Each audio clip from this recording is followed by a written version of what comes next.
ओम गं गणपतये नमः।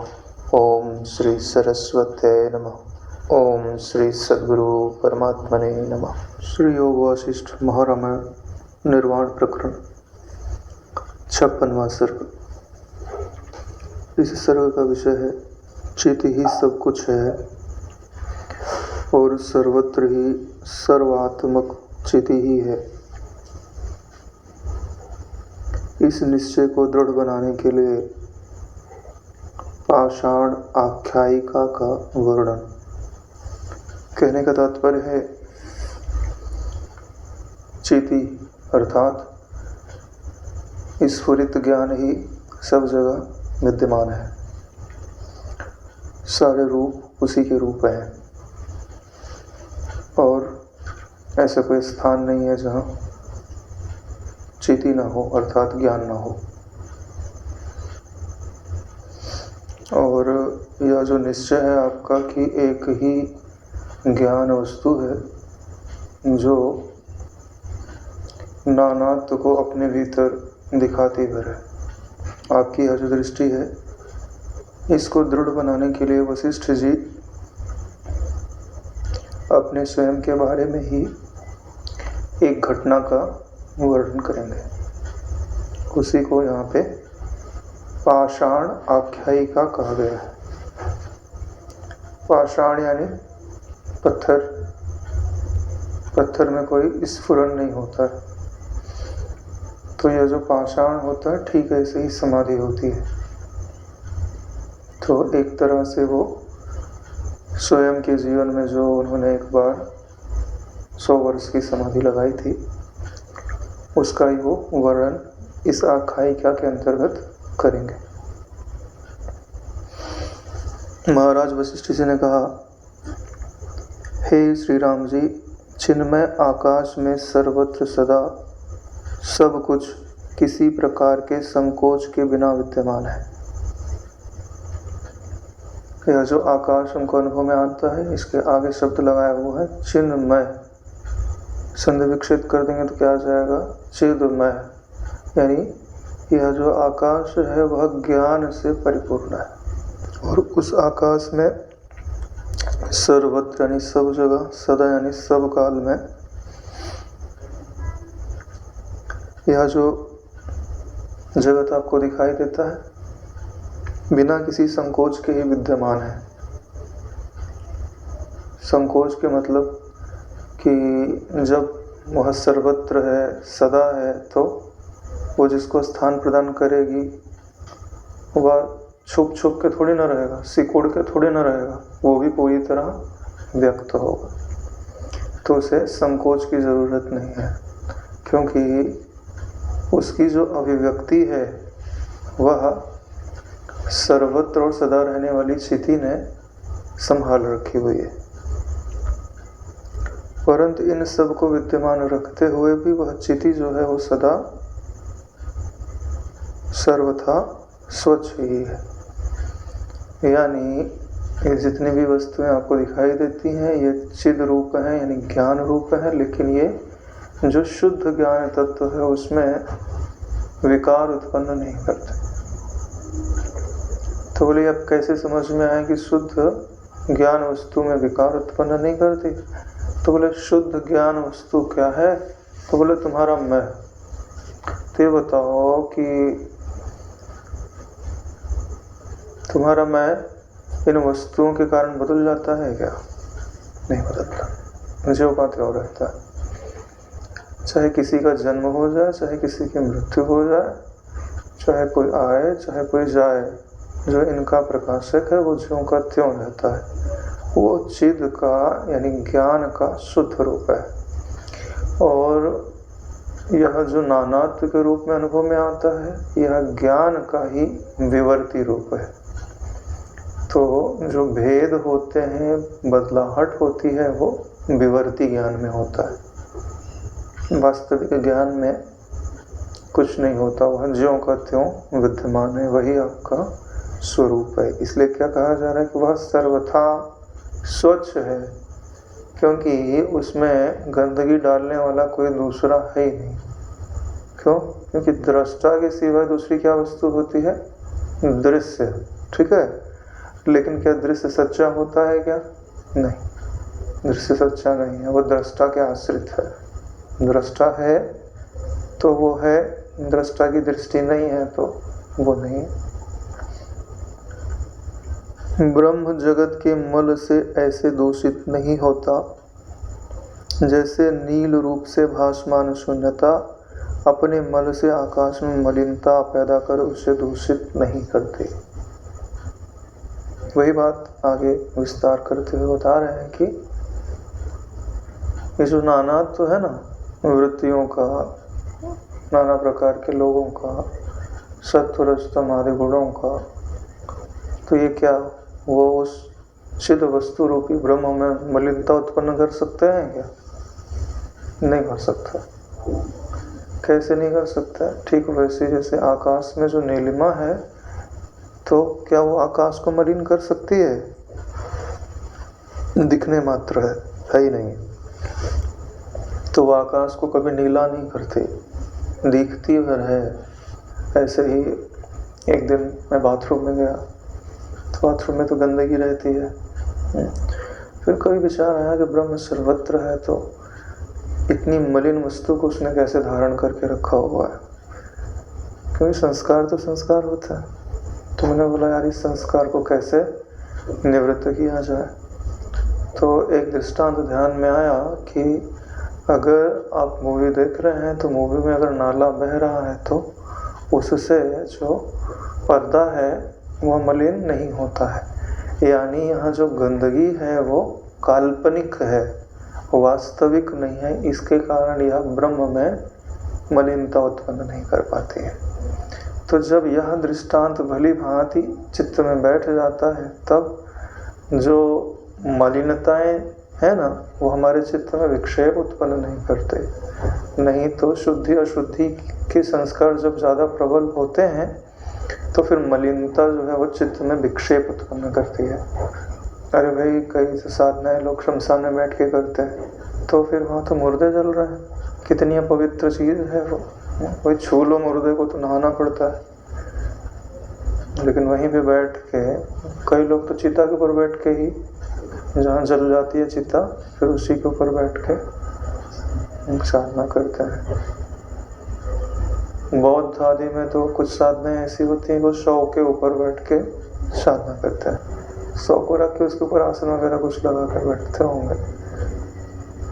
लेकिन बड़ी चीज़ क्या है कि देखिए, हमारे भीतर जो संस्कार डाले गए हैं उनके विपरीत चीज़ें हैं ये, तो उनको अपने मन को कितना साधना पड़ता होगा। अभी कोई हो तो घर में कोई गुजर जाए तो अकेले बिठा दो तो भी उसको डर लगने लगता है। बरामदे में ले जाके रख दिए और वहाँ कोई है नहीं, शहर में तो चलता है, गांव में ठीक है तो डर लगने लगता है। तो एकांत स्थान में फिर शव को रख करके उसके ऊपर बैठ करके फिर आंख बंद करके निर्द्वंद होके जप करना, तो कोई मामूली बात थोड़ी ना है। कितना बड़ा मन को उन्होंने साधा हुआ है। और इन सब साधन में क्या चीज़ काम आती है? जगत का मिथ्यात्व। अगर इस चीज़ें सत्य हैं तो फिर आदमी जो है वो साथ नहीं सकता। इसीलिए बोलते हैं जो बड़ी बड़ी साधनाएं की जाती हैं, बड़ी बड़ी उपलब्धियां पाई जाती हैं, और किस निश्चय पे पाई जाती हैं कि जगत कल्पना मात्र है, इसका मुझ पर कुछ प्रभाव नहीं पड़ता। बात बता रहे हैं, साधना करने की बात नहीं बता रहे हैं, जो उसमें से सीखना है वो लेना है ना। हाँ, तो मलिनता निवृत्त कैसे होगी? जब आप ये समझेंगे कि पर्दे पर जो मलिनता दिखती हो पर्दे को दूषित नहीं करती, ऐसे ही इस जगत में जो आप भी गंदगी फैलाते हो, ठीक है ना, वो ब्रह्म को दूषित नहीं करती। यही कारण है कि आप सर्वत्र ब्रह्म की स्मृति कर सकते हो। नहीं तो आप बाथरूम में जाओगे तो बोलोगे हम यहाँ ब्रह्म की स्मृति कैसे करें, अपने स्वरूप की स्मृति कैसे करें, क्योंकि ये चीज़ें तो उसको गंदी कर रही होंगी। तो ऐसा नहीं है, तभी तो निर्द्वंद हो गए। आगे कहते हैं, भद्र जहाँ चिति है वहाँ पर ही जगत की शोभा है। जहाँ चिति है यानी स्फुरित ज्ञान है, वहीं पर जगत की शोभा है। चाहे पृथ्वी आदि पदार्थ हो, चाहे आकाश हो, सर्वत्र चित्त ही विद्यमान है, ज्ञान ही विद्यमान है। पृथ्वी के रूप में भी ज्ञान विद्यमान है, आकाश के रूप में भी, क्योंकि सभी पदार्थ तो चिति रूप ही हैं। अतः कहीं पर चित्त नहीं है, यह नहीं हो सकता। कोई एक आध पदार्थ सोचो जहाँ चित्त ना हो, तो बोले हम सोचेंगे ही चित्त से। बिना ज्ञान के तो आप सोच ही नहीं सकते, तो आपके अनुभव में वह वस्तु कभी नहीं आएगी जो ज्ञान के क्षेत्र में ना आती हो। इसीलिए यह कभी आपको अनुभव नहीं होगा कि यह वस्तु चित्त में नहीं है। हाँ, कोई अज्ञानी होवे और वो कुछ का कुछ बोले तो बोल सकता है, नहीं तो उसका बोलना कैसा, बोले वाचारंभण मात्र, जैसे कहने मात्र है ना। हम मुखे जीवा नास्ते, है ना, मेरे मुंह में जीव नहीं है। बोले कैसे पता चल रहा, कैसे बता रहे हो तुम? बोले बोल के तो बता रहे। मतलब तुम बोल तो रहे हो जीभ से, और फिर क्या बोल रहे हो कि मुंह में जीवा नहीं है। ऐसे ही है, जब तुम बोलोगे कि वहाँ पे ज्ञान नहीं है, तो तुम यह ज्ञान से ही बोलोगे। जैसे स्वप्न में पर्वत आदि नगर आदि पदार्थ केवल चिदात्म रूप है। जैसे स्वप्न में आप पर्वत देखो, नाना प्रकार के पदार्थ देखो, तो वो जो आप ज्ञान मात्र स्वरूप हो ना, उससे वो अलग नहीं है। चिद आत्म का मतलब यही होता है, ज्ञान है और आपका मैं है, दोनों की एकता है, उसी को चिदात्म बोलते हैं। वैसे ही जागृत में भी ये पृथ्वी आदि तथा नगर आदि पदार्थ केवल चिदात्म रूप है। जिस सपने में हमको अनुभव हो ही जाता है, ठीक वैसे ही जागृत में भी हमको समझना चाहिए।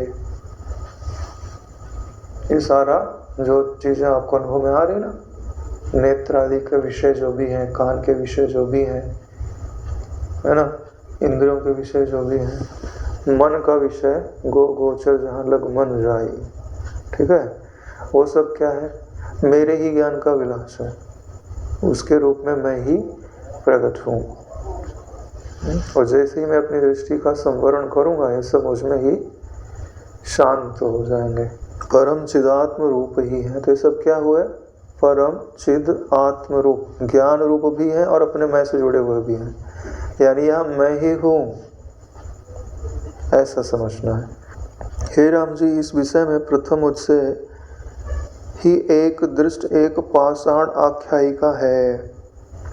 वह सब रसों से पूर्ण और भ्रांति रूपी रोग की तो बड़ी भारी औषधि है, बड़ी ही विचित्र तथा प्रस्तुत उपयोगी भी है। उसे आप सुने। बिना भगवान राम जी के पूछे ही वो अपने ही जीवन की एक घटना को बताने का शुरुआत कर रहे हैं और बोल रहे हैं कि यह जो भ्रांति रूपी रोग लगा हुआ है ना हमको, उसकी यह बड़ी भारी औषधि है। तो ज़्यादातर जो औषधियाँ होती हैं वो खानी पड़ती है, लगानी पड़ती है ना। कुछ औषधियाँ होती हैं जिनको सूंघा जाता है, लेकिन जो भ्रांति रूपी रोग की औषधि होती है ना, उसे न खाया जाता है, न सूंघा जाता है, न लगाया जाता है, न सेका जाता है, सुना जाता है। यस्य श्रवण मात्रेण देहि दुखात विच्युते येन मार्गेण मुनिः सर्वज्ञत्वं प्रपेदिरे यत् प्राप्य न पुनर्याति नरः संसार बंधनम तथा विधम परम ज्ञानम।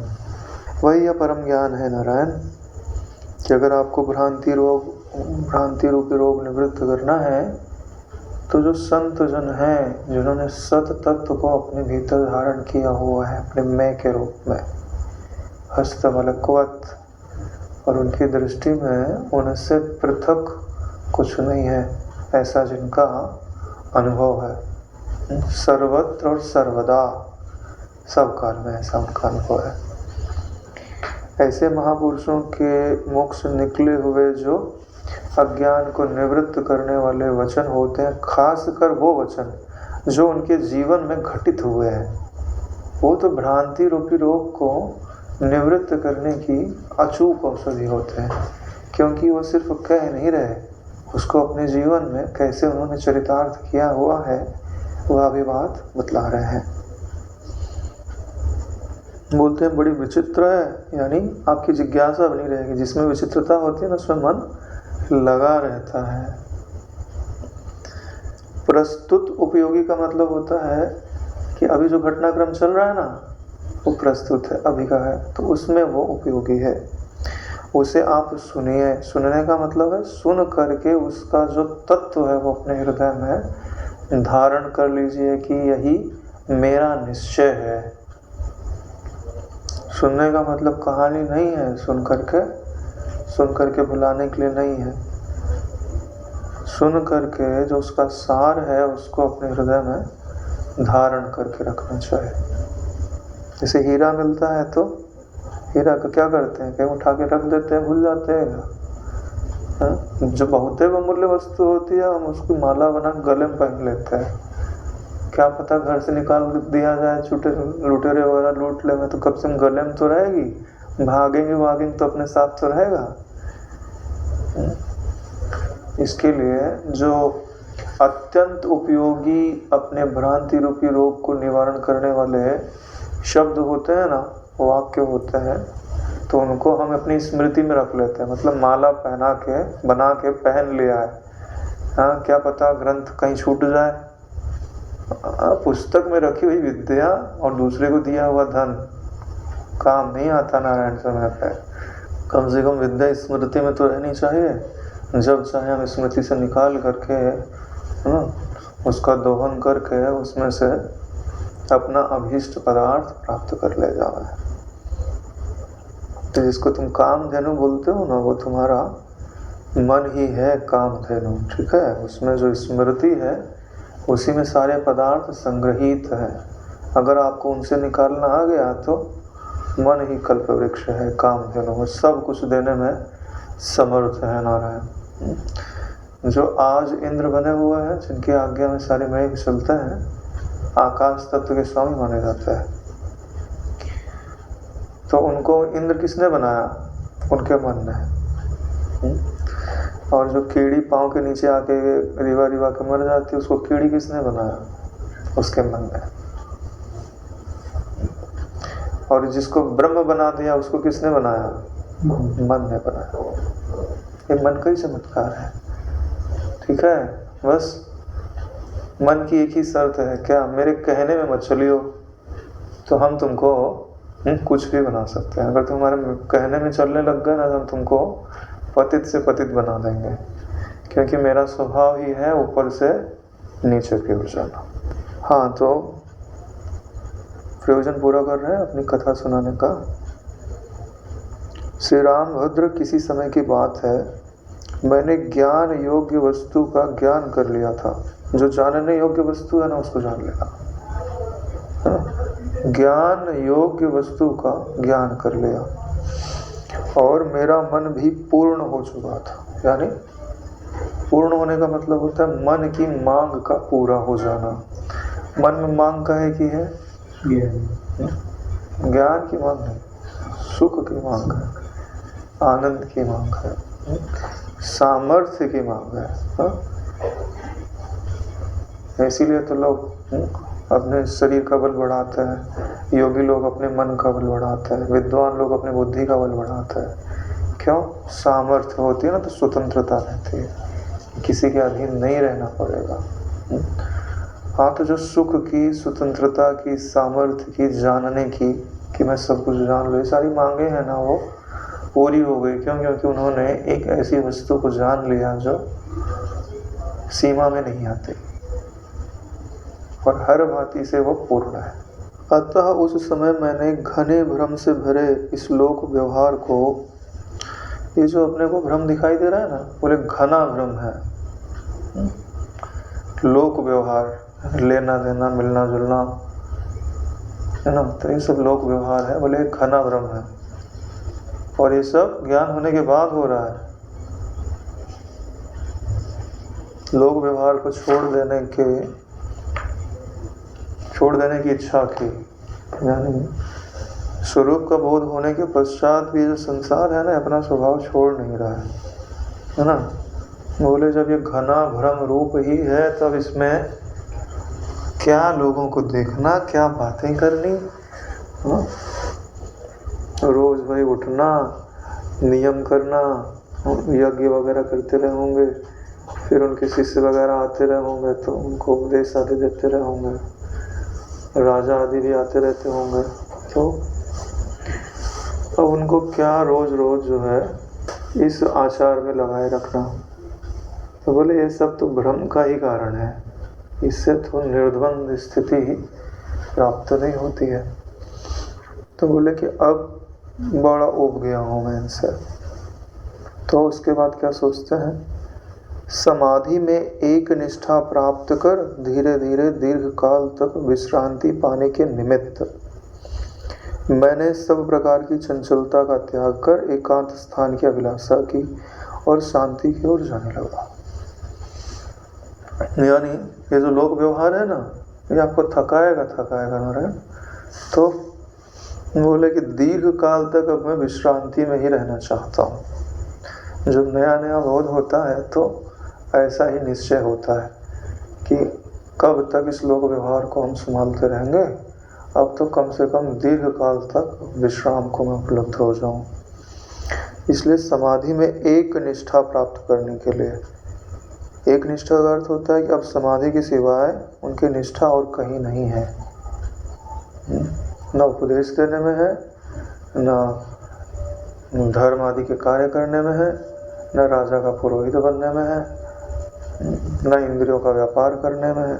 सारी निष्ठाएं छोड़ कर बोले समाधि की निष्ठा धारण करने के लिए सारे प्रकार की चंचलता को छोड़ दिया और बोले कि अब कोई एकांत स्थान में ढूंढ लेता हूँ जहाँ पे बैठ करके ऐसी निर्द्वंद समाधि लगाई जाए। शांति की ओर गमन कर रहा किसी देवता के स्थान में स्थित मैं जगत की विलक्षण भंगुर गतियों को देखते हुए सोचने लगा।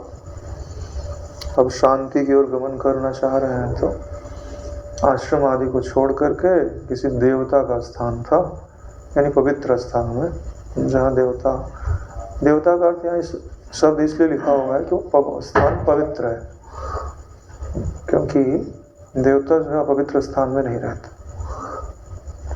बैठ करके वो विचार कर रहे हैं कि जो जगत की गति है वो अत्यंत भंगुर है, नश्वर है। यहाँ पे किसी चीज़ का आश्रय नहीं लिया जा सकता। जिस चीज़ का हम आश्रय लेते हैं कुछ समय में वो अपना स्वभाव छोड़ देती है। फूल कितने सुगंधित हो, तोड़ के रख लो तो शाम तक मुरझा जाता है। कितने भी सुंदर चेहरे हो, समय पाकर के झुर्रियाँ पड़ी जाती हैं। कितना ही धन हो, समय पाकर के वो खर्च हो ही जाता है। वो खर्च हो जाएगा नहीं, तुम्हारी उम्र खर्च हो जाएगी।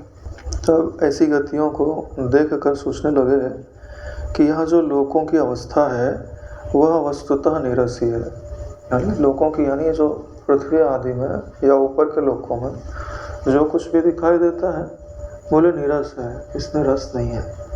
रस क्यों नहीं है? क्योंकि ये आपातरमणी है। विचारवान की दृष्टि में रस किसको बोलते हैं? अरे भाई जो सदा रहे, थोड़े काल के लिए रहे तो फिर चला जाए तो बोले वो सुख के लिए नहीं है, दुख के लिए है। केवल ऊपर ऊपर से सुंदर लगती है। इसलिए मैं मानता हूँ कि यह किसी को कहीं किसी हेतु से किसी समय भी सुखकारक नहीं हो सकती। किसी को, यानी कितने सारे लोग हैं तो क्या पता किसी को सुखी करती हो, ऐसी भी बात नहीं है। किसी को सुखी नहीं करती और कहीं भी सुखी नहीं करती। मान लो पृथ्वी लोक में ना करती हो और किसी लोक में वो वस्तु जाके तुम्हारे लिए सुख देने लग जाओ, तो ऐसा भी नहीं है कहीं भी, क्योंकि सारे लोग तो नश्वर ही है ना, सदा के लिए थोड़ी ना मिलता है। अरे एक बात निश्चित समझ लो, जो अभी नहीं है और वो मिलेगा तो नारायण सदा तो नहीं रहेगा। मिली हुई वस्तु का छूटना अवश्य भाव है। तो जब छूटेगी तो सुख होगा ना, सुखदायक होगी तो। किसी हेतु से, यानी कितना भी प्रयास कर लो, किसी भी समय, आज नहीं मिल रहा कल मिल जाएगा, नहीं तो 1000 वर्ष की तपस्या कर लेंगे तब मिल जाएगा, तो कालांतर में कभी भी सुखदायक नहीं होते। किसी को कहीं भी, किसी हेतु से भी और किसी भी समय सुखदायक नहीं हो सकती। यही हमारा भी निश्चय होना चाहिए। जो संत महापुरुष हैं, उनके जो वचन है, हमें उन्हीं के पास बिठा देते हैं। हम लोग अभी वशिष्ठ जी के, राम जी के पास ही बैठे हैं। ये बहुत दुर्लभ सौभाग्य है कि हम उनके वचनों को सुन रहे हैं, श्रद्धा से उन्हें प्रणाम कर रहे हैं, धन्यवाद देते हुए अपने अज्ञान की निवृत्ति के लिए उनके वचनों को अपने हृदय में स्थान देने का प्रयास कर रहे हैं। जब आप ऐसा प्रयास करते हो तो जो माया देवी है ना, वो आप पे प्रसन्न होती है कि चलो अब एक व्यक्ति का भार उठाना कम हुआ। जैसे क्लास चल रही हो तो अब ज़्यादातर विद्यार्थी को जो पाठ दिया जाए तैयार ही नहीं करें तो, है ना, एक पीटने वाले को रख दिया गया कि भाई सबको तो दो डंडा लगाया कर। तो लगाते लगाते उसने बोला, भाई तुम लोग याद करके क्यों नहीं आते? तो एक लड़का था, बोले मैं कल से याद करके आऊँगा। तो कल से याद करके आने लग गया। तो उसने बोला, धन्यवाद है कि अब मुझे 2 डंडे एक व्यक्ति को कम मारने पड़ेंगे। ठीक है। तो ये जो माया है ना, इसका काम क्या है? जो अज्ञानी जन है उनको डंडे लगाना, जो माया से मोहित हो गए उनको डंडे लगाना, यही तो काम है। तो बोले जब तुम ज्ञान को अपने हृदय में धारण करते हो तो वो प्रसन्न होते हैं कि एक व्यक्ति तो छूटा जिसके लिए अब मुझे परेशान होने की ज़रूरत नहीं है। लोक स्थिति कभी भी सुखद नहीं होती है। इतनी ही बात नहीं है कि सुखद नहीं है, यह भी बात है कि वो दुखदाई है। तीव्र खलबली और खेद उत्पन्न कर ये इष्ट अनिष्ट फल देने वाली दृश्य दृष्टियां दृष्टा के भीतर उद्वेग ही उत्पन्न करती हैं।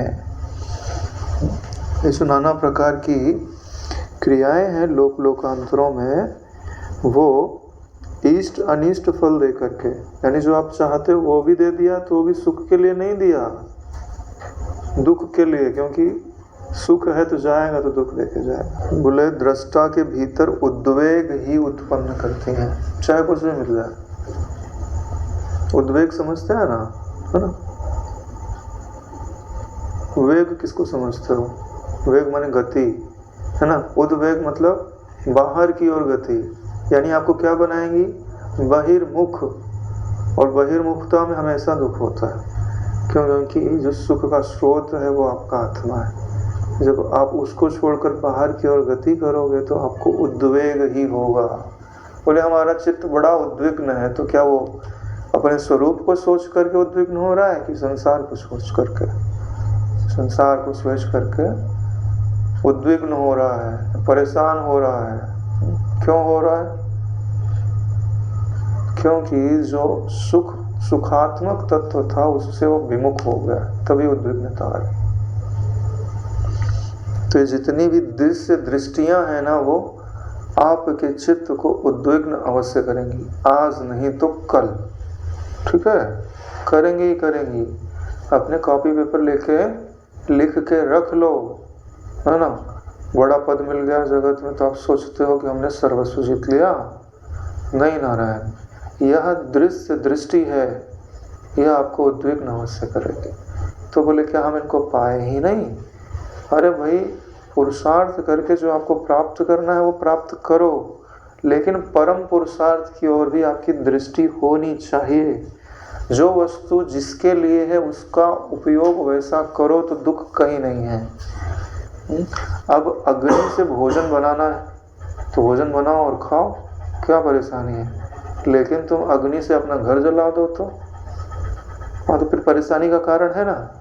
तो जगत में जो आप कार्य करते हो तो शरीर निर्वाह की दृष्टि से, अपने कर्तव्य के पालन की दृष्टि से होना चाहिए। लेकिन वही मेरा सुख का स्रोत हो जाए और मैं उसी के आश्रित हो जाऊं, तो ये दृष्टि ना आप में उद्वेग अवश्य पैदा करेगी। सुख का स्रोत आप स्वयं हो, चाहे जहाँ जाओ, चाहे जो शास्त्र विचारो, सब यही बात आपको बताएंगे। जब तक आप अपने भीतर ही अपने सुख के स्रोत को पहचान नहीं लेते, तब तक भटकान आपकी समाप्त होने वाली नहीं है। यह क्या दिखाई देता है, कौन देखने वाला है, और मैं ही कौन हूँ, ये सब तुच्छ हैं। यह क्या दिखाई देता है, क्या दिखाई दे रहा है आपको? नानात्व। कोई मूल्य रखता है? नहीं रखता। कौन देखने वाला है? मन देखता है इसको। मन भी कुछ मूल्य रखता है? कोई मूल्य नहीं रखता। मैं कौन हूँ, इनसे जो जुड़ा हुआ परिचिन्न मैं है, जो सुखी होना चाहता है, उसका भी कुछ मूल्य है क्या? बोले नहीं। बोले ये सब तुच्छ है, मेरी दृष्टि में इन सबकी कोई गणना ही नहीं है। यानी मन का जो स्वभाव है वो इसको बिल्कुल भी स्वीकार नहीं कर रहा है। क्या दिखाई देता है और मैं कौन हूँ, कौन देखने वाला है, इसके जो अर्थ हैं वो अंतःकरण की दृष्टि से समझना है, स्वरूप की दृष्टि से नहीं समझना है। जब इसको अंतःकरण की दृष्टि से समझोगे तो क्या समझोगे? कि ये सब तुच्छ है, वास्तव में कोई नहीं है, सब कुछ शांत है, अज चिदाकाश रूप ही है। केवल चिदाकाश में थोड़ा सा रेंगने वाला विवर्त बन गया है। सब कुछ चिदाकाश ही है, ठीक है, उसमें कहीं किंचित थोड़ा सा रेंगने वाला है ना विवर्त बन गया है। अब देखो, ये बताओ कि ये जो पूरा ब्रह्मांड है, ठीक है, उसमें खाली स्थान कितना है और कितने में जो है प्राणी लोग रहते हैं? अभी तो केवल ये जो वैज्ञानिक लोग हैं, खोजबीन करके केवल पृथ्वी पर ही उन्होंने जीवन पाया है। आसपास तो उन्होंने जीवन अभी तक देखा भी नहीं है। तो पृथ्वी की अपेक्षा जो आकाश है वो कितने गुना है? अरे नगण्य होगी तुम्हारी पृथ्वी, इस लौकिक आकाश की दृष्टि में भी नगण्य के समान ही तो है। तो फिर इसलिए तो बोल रहे हैं कि जो व्यापक तत्व है, जहाँ कुछ नहीं है, कुछ नहीं है मतलब परमात्म चैतन्य है, ठीक है, उसकी दृष्टि में जहाँ पे जीवन है ना, वो जो जगह है, उसी को तो तुम अपने संसार बोलते हो। ब्रह्मांड आदि की कौन सोचता है? संसार का मतलब उनका धरती से ही होता है, और धरती तक भी ज़्यादातर लोग नहीं सोचते हैं। आसपास जो उनके मित्र आदि हैं, जो संबंधी हैं, अगर कोई अमेरिका रहता है तो अमेरिका की सोच भले लेते हैं, नहीं तो जितने संबंधियों में मन होता है ना, उतना ही उनका संसार होता है। बाकी की तो सिर्फ कल्पना ही कल्पना करते हैं, और भी उनको कोई मूल्य नहीं रखते, समय ही नहीं है उनके पास। तो इसलिए जो आपको आपके मन में जो जगत नाम रखा हुआ है, तो वो क्या है? बोले एक छोटा सा विवर्त मात्र है। ये बात क्यों बता रहे हैं? क्योंकि जो थोड़ा सा ही है ना, उसको भी छोड़ दो, हटाओ, खत्म करो कहानी। हे श्री रामचंद्र जी, यह सब विचार कर, ऐसा वो लोग विचार कर रहे हैं वशिष्ठ जी, अंत में उसी के कारण समस्त सिद्ध, इंद्र, देव, दैत्य आदि द्वारा दुर्गम एक अच्छे प्रदेश में जाकर अपनी देह को अपने आप ही अंतर्धान के उपायों से छिपाकर, यानी सुरक्षित बनाकर, मैं सब प्राणियों की आंखों से ओझल हो जाऊं और निर्विकल्प समाधि लगाकर एक रूप अद्वितीय स्वच्छ शांत पद में सब विकल्पों से निर्मुक्त होकर के स्थित हो जाऊं। यह वशिष्ठ जी ने इच्छा की हुई है। कहने का तात्पर्य क्या है कि जब उन्होंने ऐसा विचार किया तो बोले सब जगह उनको क्या दिखाई दे रहा है? बोले दुखात्मक चीज़ें ही तो भरी हुई हैं। तो बोले सुख कहाँ है? तो बोलते हैं कि जो अपना निर्विकल्प स्वरूप है, अद्वितीय है, स्वच्छ है, शांत पद है, वही सुख रूप है। तो अपनी शरीर को स्थिर करके, मनोवृत्तियों को शांत करके, और ऐसे स्थान में शांत किया जाए जहाँ सिद्ध, इंद्र, देवता, दैत्य आदि वहाँ ना जाते हो, ऐसा दुर्गम प्रदेश हो, यानी कोई डिस्टर्ब करने वाला ना हो। सबसे बड़ी चीज़ है कि जब ऐसे तत्व में स्थिर रहना है तो वहाँ बाहर की कोई डिस्टरबेंस नहीं होना चाहिए। तो ऐसे प्रदेश में जाए जहाँ दूसरे प्राणियों की कोई गति ना हो, और अपना जो शरीर है उसको भी उपायों के द्वारा सुरक्षित कर लिया जाए।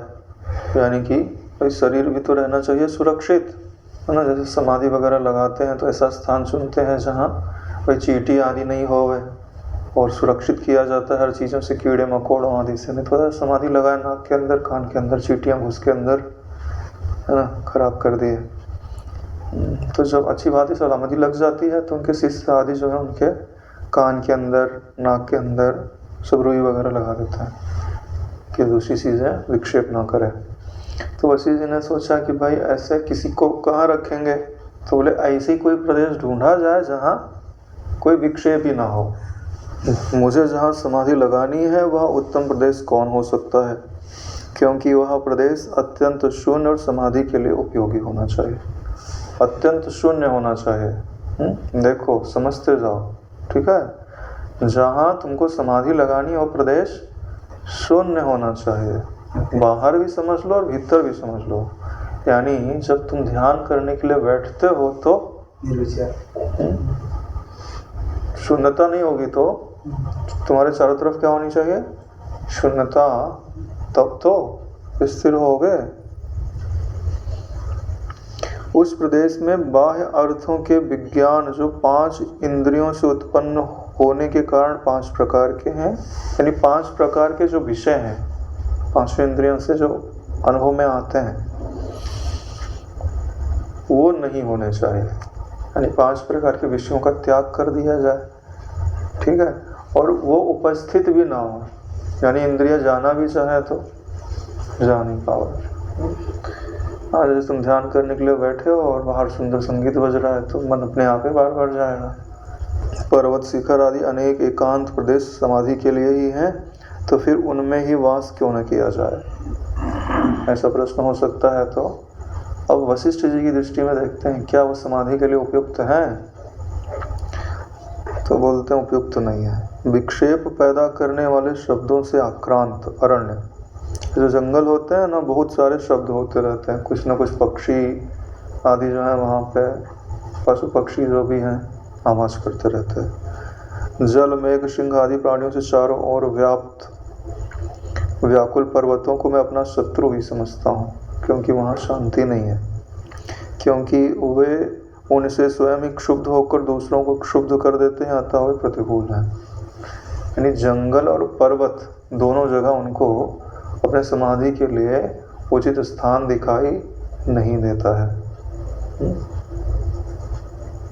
बड़े बड़े पर्वतों के अनेक तरह के बीच वाले प्रदेश, यानी बड़े बड़े पर्वत हैं उनको तो छोड़ दिया, जो बीच की घाटियाँ होती हैं उनकी बात कर रहे हैं। भील आदि जनों से वेष्टित हैं, वे सब विषय रूप सर्पों से दूषित होने के कारण विस्मय ही हैं। तो वहाँ जो भील आदि जातियाँ रहती हैं वो तो विषयों में ही लिप्त हैं, तो अगर मैं वहाँ जाके समाधि लगाना चाहूँगा तो उनका संग होगा, तो समाधि कैसे लगेगी।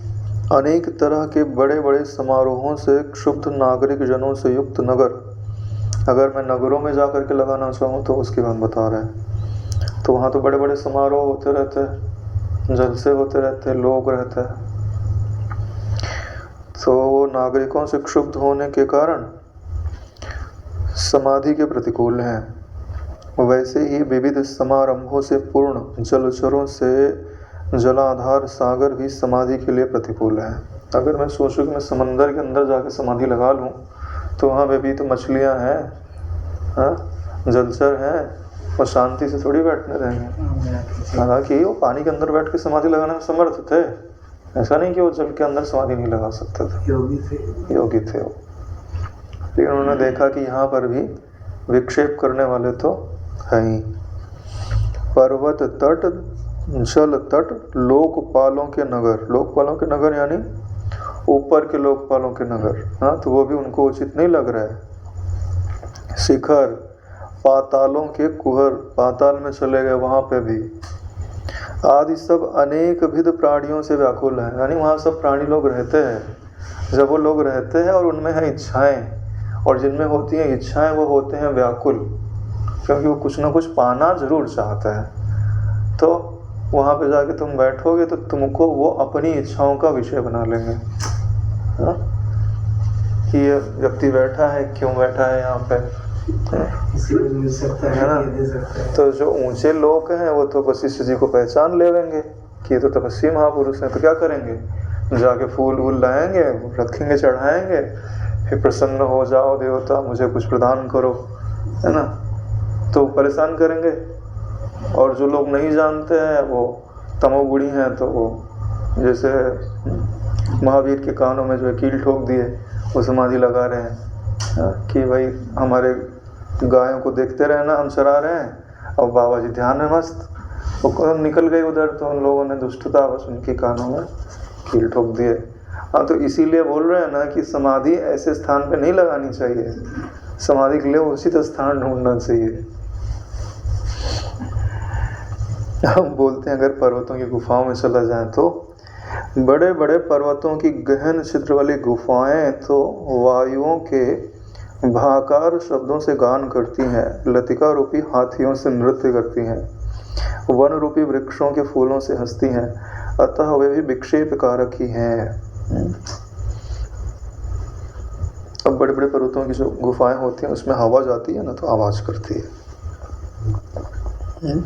और ऐसी ऐसी गुफाएं होती हैं, अंदर जाओ ना तो अंदर जो है ना वहाँ भी पेड़ पौधे हो जाते हैं, बीच में खुली जगह मिल जाती है, बड़ा आश्चर्य। तो वहाँ पे भी लतिका यानी पेड़ पौधे, और हवा चलती है तो भी हिलती डुलती हैं, वो भी आवाज़ आदि करती हैं, तो वो भी उनके लिए विक्षेप कारक ही लग रही हैं। तब इन्होंने छोड़ दिया उसको भी। अब आगे देखते हैं, बोलते हैं कि दर्प और भय से व्याकुल मौनी मीन, अब सरोवर की बात कर रहे हैं। दर्प का मतलब होता है अहंकार, भय का अर्थ तो समझते ही हैं। से व्याकुल मौनी मीन यानी जो मछली होती है कुछ बोलती नहीं, इसलिए मौनी मीन लिखा हुआ है। एवं मुनियों के स्पर्श से यानी क्रीड़ा स्नान आदि के अभिघात, अभिघात यानी प्रहार से, कंपनशील नाल दंडों के कारण संचल हुए कमलों से युक्त। जो सरोवर होता है उसमें कमल होते हैं। सरोवर तो जलावर्तों के द्वारा शब्द कल्लोल करते ही रहते हैं। तो ऐसा जो सरोवर है, जब उसमें मुनि आदि स्नान करने के लिए जाएंगे, या जो मछलियाँ आदि हैं जो भय के कारण या अहंकार अवश इधर से उधर दौड़ती रहती हैं, और जो कमल आदि के पुष्प खिले हुए हैं वो उनको हिलाती रहती हैं, उनमें विक्षेप उत्पन्न करते रहती हैं। तो अगर मैं सरोवर के भीतर जाकर के समाधि लगाना चाहूँ तो ये सब जो है मुझे विक्षेप करते रहेंगे, अतः वे समाधि के भंग में ही कारण हो सकते हैं। इसलिए मैं भी उन्हें भी नीरस ही समझता हूँ कि ये मेरे उद्देश्य को पूरा नहीं कर पा रहे हैं। अब बात आती है झरने की। झरने के भीतर भी समाधि लगा सकते हैं, तो उसके बारे में क्या सोचते हैं। हे भद्र, जिसमें वायु के स्पर्श से क्षुब्ध हुए तृण और धूलि रूपी पताकाएं विद्यमान हैं, ऐसा झरने का प्रदेश भी विक्षेप का निवारण नहीं कर सकता, क्योंकि वह प्रदेश वायु के भाकार शब्दों से निरंतर झाएं झाएं शब्द का रटन करता ही रहता है, यानी आवाज करता ही रहता है। इन सब बातों से निष्कर्ष यह निकला कि आकाश ही सब विक्षेपों के उत्पादक हेतुओं से रहित है, इसलिए वही शरण लेने योग्य है। यानी सब जल के स्थान छोड़ दिए, थल के छोड़ दिए, और वायु के स्थान भी छोड़ दिए। जो गुफाएं आदि हैं वायु के स्थान है, वायु की प्रधानता हुई ना वहाँ पे, तो वो भी तो आवाज कर रही है। इसलिए मैंने सोचा कि यह चारों ओर से विक्षेप कारणों से रहित आकाश ही मेरी समाधि के लिए परम उपयोगी है। इस आकाश के किसी दूरवर्ती कोने में परम विशुद्ध आनंदित योग युक्ति का अवलंबन कर मैं यहाँ स्थित रहूं, यानी आकाश में कहीं दूर निकल जाऊं और वहीं पे विशुद्ध आनंदित योग युक्ति का अवलंबन करके। देखो, योग अगर साधना है तो उसमें युक्तियां होती हैं कि किस भांति से मन को अटल किया जाता है, शरीर को निश्चल किया जाता है। नहीं तो ऐसे स्थान में चले भी जाओ तो भी काम नहीं बनेगा, तुम्हारा मन ही तुमको परेशान कर देगा। तो ऐसे परम आनंद को दिलाने वाली जो योग युक्तियां हैं वो आपके पास होनी चाहिए। तो सोच रहे हैं कि ऐसे दूरवर्ती कोने में निकल जाऊं और वहीं पे जाकर के समाधि लगाऊं। इसके किसी एक कोने में कल्पना से एक कुटिया का निर्माण कर उसके भीतर वासना रहित होकर वज्र के उदर के सदृश दृढ़ होकर के मैं बैठ जाऊं, ऐसा वो सोच रहा है। कल्पना से ही कुटिया बना लें, क्योंकि आकाश में तो है ना, यहाँ के तुम्हारे लकड़ी पत्थर तो जाएंगे नहीं कि वहाँ जाके तुम उनका छप्पर बनाओगे फिर उसमें बैठोगे, स्पेस स्टेशन बना लोगे, है ना। ऐसा तो संभव नहीं है ना। देखिए एक बहुत बड़ी चीज़ें आपको समझा रहा है घटना कि आपकी जो स्थूलता है, ठीक है ना, वो आपकी समाधि में बाधक है। सबसे पहला काम करो कि जो तुम्हारा देह है ना, इसको भी तुम कल्पना मात्र ही अनुभव करने लग जाओ। तब तुम्हारी धारणा इतनी हो जाए कि कल्पना मात्र ही हो जाए। जब एक कल्पना मात्र हो जाएगी तो जहाँ जहाँ कल्पना करोगे वहाँ वहाँ जाने में समर्थ हो जाएगी। जैसे तुम्हारा सूक्ष्म शरीर, ठीक है, वहाँ बस इसी सूक्ष्म शरीर से नहीं गए थे, लेकिन उनका स्थूल शरीर ही सूक्ष्म शरीर की भांति व्यवहार करने लग गया था। और उनके संकल्प में इतना बल था कि वो जैसी भावना करें वैसी चीज़ें उनको प्रकट भासती थी। इसलिए उन्होंने लिखा है कि कल्पना की कुटिया बना करके। तो कल्पना की अगर कुटिया होगी तो उसके भीतर जो शरीर भी बैठेगा ना, वो भी कल्पना का ही बैठेगा नारायण। ये भी बात समझनी है। और जो समाधि लगाएगा उसके भीतर वो भी कल्पना की ही लगेगी समाधि। अभी कल्पना के अंदर कल्पना ही बैठ सकती है ना, सच्चा आदमी थोड़ी ना बैठ सकता है। हाँ तुम कल्पना करो अभी कि हम कल्पना का जो है घोड़ा ले लेते हैं, उसके ऊपर बैठ जाते हैं। तो कल्पना का घोड़ा होगा तो तुम मन से ही कल्पना करके बैठोगे, सच में तुम कल्पना के ऊपर बैठ नहीं सकते नारायण। ये बात समझने की है। उस प्रकार विचार कर तलवार की धार के समान निर्मल आकाश की ओर मैं जब बढ़ा तब क्या देखता हूँ कि यह भी पूर्ण रूप से हजारों विक्षेपों के कारण व्याप्त पेट वाला है। यानी कि आकाश में भी शांति नहीं है। बोले आकाश में काहे का विक्षेप होता है? तो बोलते हैं कहीं तो सिद्धों के गण घूम रहे हैं, यानी कि जिनकी संकल्प शक्ति बढ़ गई, जो आकाश में गमन करने वाले हो गए, अब वो आकाश में जाकर के विक्षेप उत्पन्न कर रहे हैं, डिस्टर्ब कर रहे हैं। धरती में तो डिस्टर्ब कर ही रहे थे, पानी में तो डिस्टर्ब कर ही रहे थे, अब आकाश में पहुंच गए। कहीं पर तो बड़ी बड़ी भयंकर गर्जनाओं से युक्त मेघमंडल है, यानी बादल गरज रहे हैं। कहीं पर तो विद्याधरों की बैठक जमी हुई है। हाँ, सब बैठ करके बैठक जमी हुई है, मतलब मीटिंग कर रहे हैं ना, कुछ करना होगा उनको, या तो कोई समारोह होगा, है ना। ये विद्याधर लोग ये मतलब प्रवचन करते हैं कि और क्या करते हैं लोग? नाना प्रकार की विद्याएं सीखते हैं और सिखाते हैं। तत्व ज्ञान नहीं है। बापू जी नहीं बताते हूँ, विद्याधर आया ज्ञान पाने के लिए वसी जी के पास। बोले ऐसा कोई स्थान नहीं जो मैंने देखा ना हो, ऐसा कोई भोग नहीं जो मैंने भोगा ना हो, लेकिन अब मुझे उन चीज़ों से शांति नहीं मिली। तो देखो विद्याधरों में भी किसी न किसी का विवेक भी जग सकता है। कहीं पर यक्षों के द्वारा विशिष्ट स्थान पड़ा है, यानी कहीं पर यक्ष लोग जो है अपना स्थान बना के रह रहे। कहीं पर सुंदर नगरों के नगर ही घूम रहे हैं, यानी आकाश में सुंदर नगर के नगर ही घूम रहे हैं। कहीं पर युद्ध आरंभ हो रहा है। हाँ, जहाँ लोग रहेंगे वहाँ, है ना, इच्छाएं रहेंगी, जहाँ इच्छाएं रहेंगी वहाँ संघर्ष तो रहेगा ही रहेगा। कहीं पर मेघ ही बरस रहे हैं, कहीं पर रौद्र रूप धारण की हुई योगिनियाँ विद्यमान है। और जो माता के साथ उत्पन्न हुई थी ना युद्ध करने के लिए, है ना, शुंभ निशुंभ आदि को मारने के लिए, महिषासुर आदि को, तो देवी के शरीर से ही योगिनियों आदि का जन्म हुआ था। तो वो भी जब एक बार उत्पन्न हो गई तो फिर वापस थोड़ी ना गई, वो भी अपना शरीर धारण करके सृष्टि में रहने लग गई। तो भी आकाश आदि में कहीं ना कहीं वो, इसलिए क्या लिखा, रौद्र रूप धारण करके। आज जब लड़ाई झगड़ा होता है तो कोई मेकअप करके थोड़ी ना जाता है, और वहाँ तो ऐसा रूप बनाया जाता है कि देखने वाला डर जाए, है ना, इसलिए रौद्र रूप धारण किया हुआ है। हालांकि उनमें सामर्थ्य ऐसी है कि वो रौद्र और सौम्य दोनों रूप धारण कर सकता है। कहीं कहीं पर आसन दैत्य नगरों के कारण गंधर्व युक्त देवनगर उड़ रहे हैं, यानी गंधर्वों के नगर जो है वो उड़ रहे हैं। कहीं पर ग्रहमंडल घूम रहा है, कहीं पर तो तारों से यह आकाश व्याकुल हो रहा है, बहुत तारे निकले हुए हैं।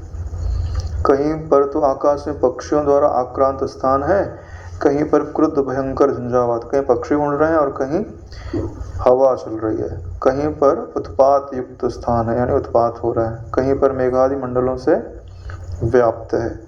कहीं पर अपूर्व चित्र विचित्र भूतों का समूह, यानी पिशाच जो है अपना घर बना के रह रहे हैं।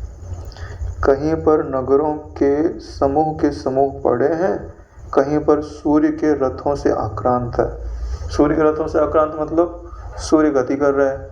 अब सूर्य गति करेंगे तो वहाँ गर्मी ज़्यादा होगी, ठीक है। और कहीं पर चंद्र आदि के रथों के कारण आक्रांत है, यानी जहाँ से चंद्र गति करेंगे वहाँ ठंडी ज़्यादा पड़ेगी। कहीं पर तो सूर्य की सन्निधि के कारण दाह से प्राणी मर रहा है। इतना ताप हो गया कि प्राणी लोग मरते जा रहे हैं। कहीं पर तो शिशिर ऋतु की शीतलता के कारण लोग आक्रांत हैं। कहीं पर भूत प्रेत आदि के कारण विभत्स, आकाश जो है वो विभत्स प्रतीत हो रहा है ना। भूत प्रेत जो है ना विभत्स ही होते हैं, सज्जन नहीं होते हैं, गंदगी आदि फैला के रखते हैं। विभत्स मतलब घृणा होना, है ना। उनका आचरण, रहनी करनी सब जो है वो मलिनतापूर्ण होते हैं। कहीं पर अग्नि की उष्णता से दुर्गम स्थान है, कहीं पर लंबे लंबे भयंकर वेताल हैं, कहीं पर गरुड़ों से या जो आकाश है वो भयंकर प्रतीत हो रहा है। कहीं पर प्रलय लिए मेघ बरस रहे हैं, कहीं पर प्रलय के लिए पवन चल रहे हैं। भद्र यह सब तमाशा देखकर उन भूत गणों को छोड़कर मैं दूराति दूर एकांत स्थान में पहुंचा, जो अत्यंत विस्तृत तथा शून्य था।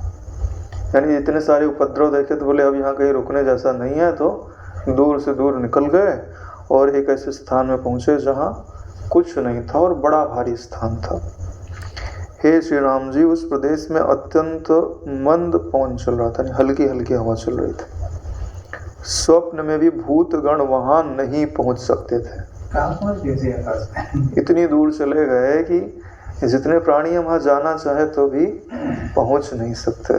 वैज्ञानिक लोगों ने भी एक ऐसा स्थान ढूंढा हुआ है कि कई गैलेक्सी के बाद करोड़ों प्रकाश वर्ष का फैला हुआ एक ऐसा स्थान है, न जिसमें कोई तारा है न पृथ्वी है, यानी कोई रचना ही नहीं है। ऐसे स्थान भी होते हैं, मतलब कोई नाम भी नहीं उसका। हाँ, वहाँ कुछ नहीं रहता। कुछ नहीं तो मतलब कुछ ही नहीं रहता। शुभ चिन्ह और अशुभ चिन्हों से रहित था, संसारियों के लिए अगम्य था, ऐसा आप जान लीजिए। न शुभ था न शुभ था। एक चीज आप समझ लीजिए, शुभ और अशुभ होता किसके लिए? मन के लिए होता है ना। हाँ, तो जहाँ जा रहे हैं ना वो तुम्हारा स्वरूप ही है, वहीं शुभ और अशुभ नहीं होते हैं। बाकी तो कहीं ना कहीं शुभ न अशुभ तो रहेगा ही है। संसारियों के लिए अगम्य था, यानी संसाराकार वृत्तियों की वहाँ पहुँच नहीं है, यह आप जान लीजिए। राघव, उस शून्य प्रदेश में मैंने अपने सत्य संकल्प से, देखो ऐसा नहीं कि तुम भी चल पड़ो, ठीक है, सत्य संकल्पता होनी चाहिए। एक कुटी का निर्माण किया, उसकी कोठरियाँ बड़ी स्वच्छ बनी थी, यानी उसकी दीवारें जो हैं बढ़िया स्वच्छ हैं और छिद्र रहित दीवारों के कारण निबिड़ यानी घना और कमल की कली के सदृश सुंदर लगती थी, घनी और सुंदर लगते थे। वह मनोहर तो ऐसी लगती थी मानो पूर्ण चंद्रबिंब में घुन ने छिद्र बना दिया हो, जैसे पूरा चंद्रमा निकला हो और उसमें घुन जो है वो छिद्र बना दे। छिद्र बना देगा तो क्या होगा? बोले ये जो चंद्रमा है वो रस से पूर्ण है, छेद हो जाएगा तो उसमें रस टपकने लग जाएगा ना। हाँ, तो ऐसे ही लग रहा था कि उसमें से जो शीतलता है, आभा है, वो चारों तरफ बिखर रही है। बिखर क्यों रही है? उसमें छेद हो गए तभी तो बिखर रही है। इसलिए घुन का उदाहरण दिया हुआ है। उसे कल्हार कुंद मंदार के फूलों की शोभाओं से सजाया। अब मन का ही बनाना तो कुछ भी पुष्प ले आओ ना, कल्प वृक्ष के पुष्प ले आ लो, है ना। इसलिए ये जो पुष्प है ना, देवताओं को बड़े पसंद होता है। कल्हार है, कुंद है, मंदार है। पहले तो मैंने अपने अंतःकरण से उसकी समस्त भूतों द्वारा अगम्यता बना ली है, यानी कि अब इसमें भूत यानी प्राणी, अब इसमें अगम्य बना लिया, यानी कभी कभार कोई उधर पहुंच भी जाए तो कुटिया में प्रवेश न कर पाए ना रहे, है ना। तो ऐसे ही जब तुम समाधि के लिए बैठो तो अपने इंद्रियों के दरवाजे ऐसे बंद करो कि नो एंट्री, है ना, किसी भी विषय का प्रवेश अंदर वर्जित है। फिर मैं कुटिया में प्रविष्ट हो गया। तदनंतर वहाँ मैंने पद्मासन बांध लिया, मन को शांत कर लिया और उत्तम मौन व्रत धारण किया। पद्मासन बांध करके मन को शांत कर लिया। जिस मन में इच्छाएं नहीं होती हैं उसको शांत करना आसान होता है। मौन धारण करने का अर्थ होता है मन को उन्मुख ना होने देना। फिर यह निश्चय किया कि मैं 100 वर्षों के बाद अपनी समाधि से उठूंगा। 100 वर्ष तक मैं समाधि में रहूंगा। देखो, निश्चय ही जो होता है ना, वो हर चीज में कारण है। निश्चय ही आपको ब्रह्म में प्रतिष्ठित करता है और निश्चय ही आपको संसार में घसीटता है। आप निर्णय क्या लेते हो नारायण, इसी पे तो हर चीज टिकी हुई है। आप अभी योग वासिष्ठ सुन रहे हो, ये आपका निश्चय ही तो है, नहीं तो इस समय आप सो भी सकते थे, है ना। मोबाइल देवता के सानिध्य में भी समय बिता सकते थे, है ना, गपशप में भी बिता सकते थे, निंदा स्तुति में भी बिता सकते थे। तो आपने ऊंची वस्तु का चुनाव किया तो आपको ऊंचा लेके जाएगी, नीची वस्तु का चुनाव करोगे तो नीचे लेके जाएगी। तो पद्मासन लगा करके उन्होंने मौन व्रत को धारण कर लिया ना, मन को शांत कर लिया और निश्चय किया कि मैं 100 वर्ष तक समाधिस्थ रहूंगा। यह निश्चय कर निद्रा की मुद्रा के सदृश, जैसे निद्रा होती है ना, ठीक वैसे ही निर्विकल्प समाधि में स्थित हो गया। यानी मन को पूरी तरह से स्वरूप में शांत कर दिया। उस समय मेरी वृत्ति एक थी, यानी तत्व से एक थी। एक थी मतलब ऐसा नहीं कि कोई एक वृत्ति बनी हुई थी बाकी सब चली गई थी, नहीं, तत्व से एक हो गई थी, यानी वृत्ति शब्द खत्म हो गया था। निर्मल आकाश के सदृश मैं अपने स्वरूप में था। जैसे निर्मल आकाश होता है वैसे मैं अपने स्वरूप में था। ऐसा प्रतीत हो रहा था कि मैं आकाश से ही वेष्टित हो गया हूँ।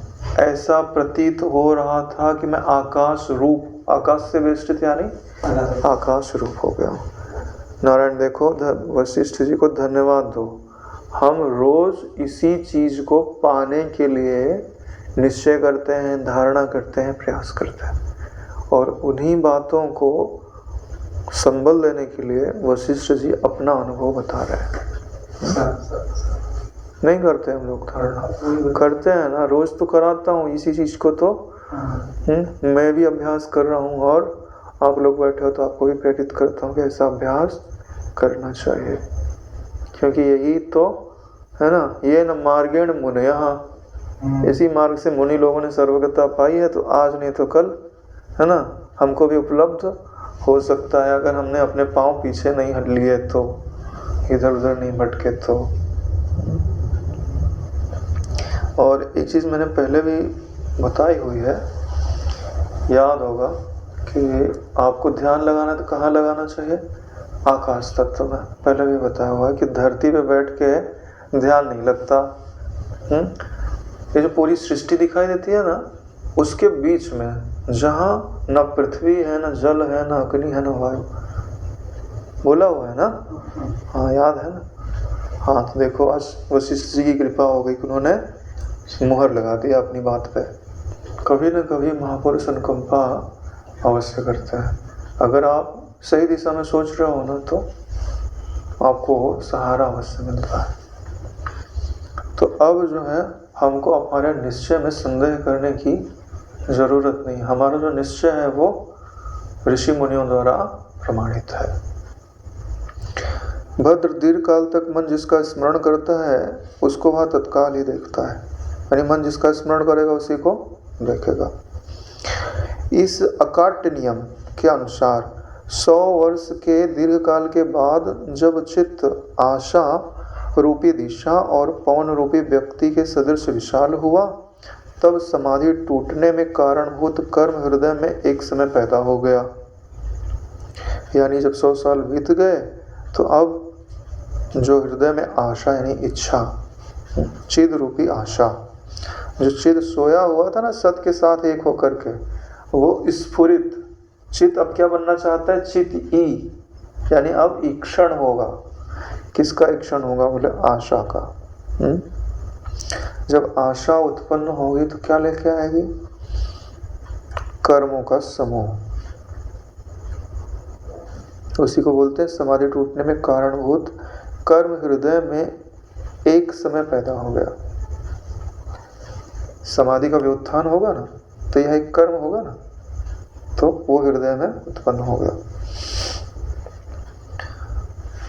और बीज रूप कर्म का भीतरी भाग ढका हुआ था।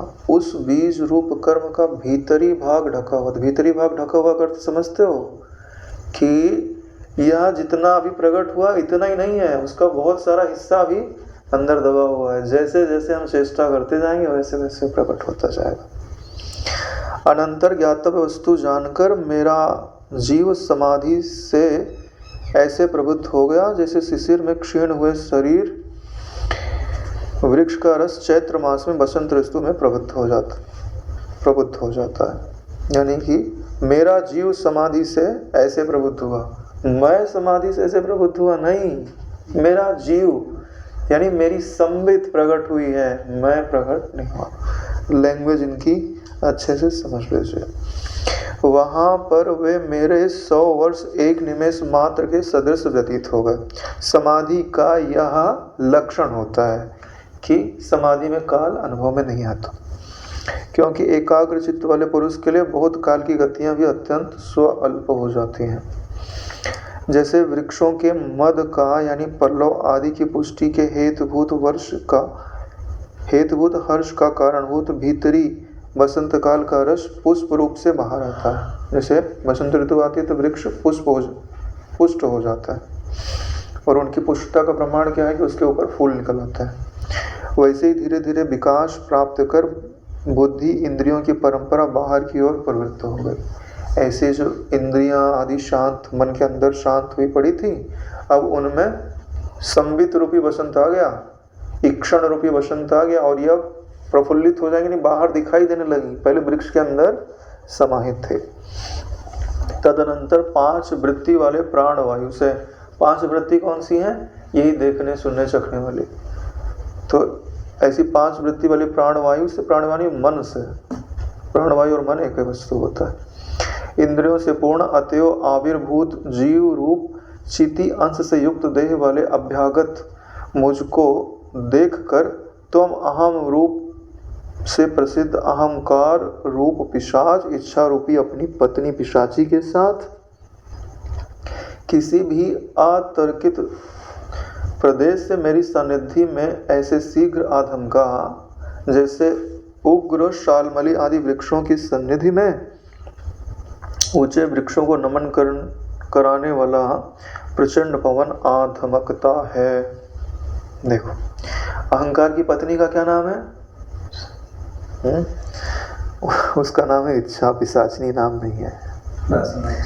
अहंकार है पिशाच, तो उसकी इच्छा रूपी पत्नी पिशाची कहलाती है। ठीक है, तो प्रश्न बन गया, कभी भी किसी से पूछ लेना, बोले अहंकार की पत्नी क्या नाम है? बोले इच्छा। वशिष्ठ जी ने ये बात क्यों बताई हुई है? इसलिए बता रहे हैं कि उनके भी चित्त में ऐसी घटनाएं घट रही हैं कि जब समाधि से उठे तो त्वम अहम आदि सब भासने लग गए, और अहंकार ही भासने लग गया कि मैं वशिष्ठ हूँ, और जब मैं वशिष्ठ हूँ तो अब मैं यहाँ बैठा हूँ, यहाँ से उठूँ और पृथ्वी लोक पे जाऊँ, नहीं तो इंद्रलोक जाऊँ, देवलोक जाऊँ। जो इच्छाएं हैं वो फिर से धमकी। अब भले बाधित हैं लेकिन हैं तो नारायण। ठीक है, अब उनको क्या बोल रहे हैं? ये पिशाच हैं और ये पिशाचियां हैं।